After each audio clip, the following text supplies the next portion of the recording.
તો ભરૂચના આમોદના ભુવા ગામમાં પૂર જેવી સ્થિતિ સામે આવી છે। ભૂખી ખાડી ઓવરફ્લો થતા ગામમાં વરસાદી પાણી ઘૂસી આવ્યા।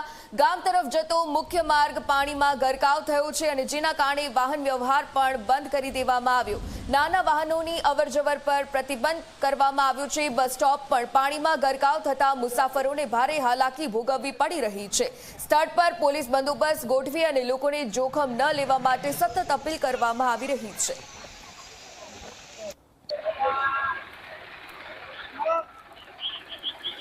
તો સતત જે રીતે નોનસ્ટોપ વરસાદની આ સ્થિતિ છે અને આ સ્થિતિના પગલે હવે બસ સ્ટેન્ડ પર મુસાફરોને મુશ્કેલી પડી રહી છે। આમોદના ભુવા ગામમાં પૂર જેવી સ્થિતિના દ્રશ્યો સામે આવ્યા છે। ભૂખી ખાડી સમગ્ર રીતે ઓવરફ્લો થઈ છે।